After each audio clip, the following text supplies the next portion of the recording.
So, first question. In your opinion, do you think that voting overall, like when it comes to elections, is accurate and secure? I know that voting is secure. Accuracy depends on your feelings about the Electoral College. I feel that the popular vote and the Electoral College are often in conflict with each other, and being that the Electoral College was established decades ago, an update to our system may be required. It's kind of complicated. Number two, mail-in voting is becoming a custom in overall modern day voting. Do you think mail-in voting is accurate and secure, and do you think it should be a thing everywhere? I believe mail-in voting is always going to be a necessity. Voting in person has proven to show the same difficulties that mail-in voting has, but I believe with the advancement of technology, we'll soon be able to get to a point where voting will be done online through apps with two-factor authentication. All right, question three. So with all these different kinds of ways to vote now, you can go mail, you can go in person, you can do a lot of stuff. But even then, people still don't have access to voting, some people. Do you think voting is fair? I believe voting is fair, yes. The access to voting, although I'm not a highly trained professional in the area, I think that there are alternate methods to include how the U.S. military is able to allow individuals deployed overseas to be able to cast their vote. So I think there are alternative methods that may not be completely aware to the general public and to which they need to take advantage of. All right, question four. This is a pretty simple question, but one I think I should ask. Why do you vote? We live in a free society that provides us the opportunity to choose who we want to lead us. I feel that there are many countries in the world that don't have that opportunity, that don't get the chance for their voice to be heard. As a retired military veteran, I've worked very hard to secure those freedoms, so for me it's very important to cast my vote for the items that I've protected. So with millions and millions of Americans voting, do you think that your singular vote would mean something? Absolutely. Question six. Why do you think the voting in America is so serious right now, especially with the 2020 election? It was definitely a conflict. I think that a lot of motives have been politicized. I think that our nation is divided.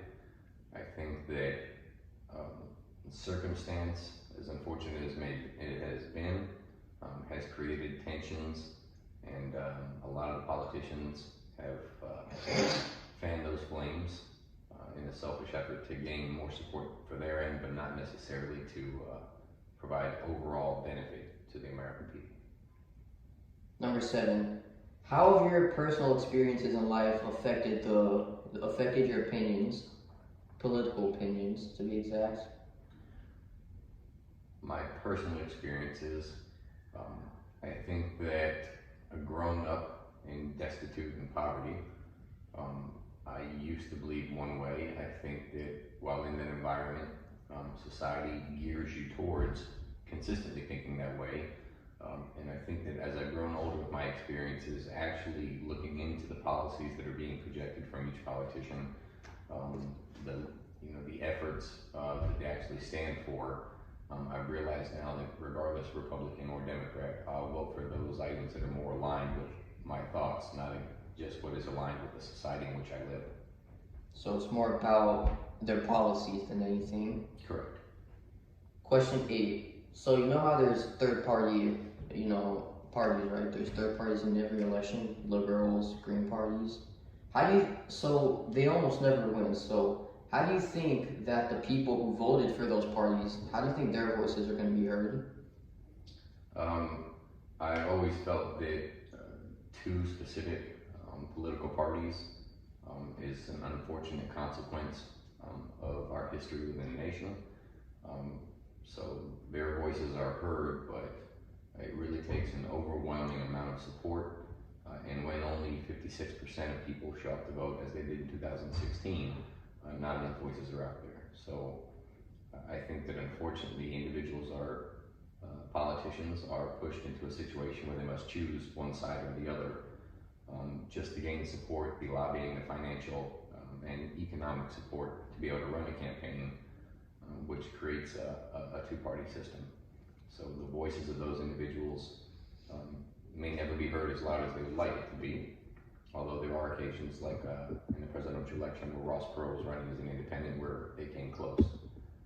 But unfortunately, again, the way our electoral college is set up, it kind of creates the circumstance, and our country pushes forward based on history and not innovative ideas for new parties. All right, so this kind of ties in with what you were talking about last question, and it's a common question that most Americans think should happen, but do you think the Electoral College should be abolished? I think that the Electoral College as it stands does not represent what it represented when it was established. I think the population size, the amount of votes that are cast for each specific state may need to be recalculated based on the migration of people across the nation. But the Electoral College overall does provide a degree of benefit in that the highest populated areas of the nation do have a larger say. So I don't think it should be abolished to any degree, but I do think it needs to be reworked to account for the most recent Census 2020 results and identifying where the individuals actually are. And that's why it's very important that people show up for the census and report their information as well. All right, question 10. So should online voting be a thing? So you can go on the website, fill out your info, and you're able to vote online. It basically is what I'm saying. You think it should be a thing? I think that it's inevitable. It's just the systems and protections that are required to be put in place in order for it to effectively work are quite challenging. The advent of artificial intelligence, I'm almost positive that there will be machine learning systems to be able to accomplish that. But there would require a significant amount of funding and investment from our nation in order to get us to that standpoint, which I assume would happen over the next decade. All right. Question 11, pretty simple question, but why do you think people should go out and vote? I think it is the one true way to express the freedoms that our Constitution provides. I think that we've had many years where the popular vote was not won by the actual presidential elect, which clearly indicates that the majority of people are not voting.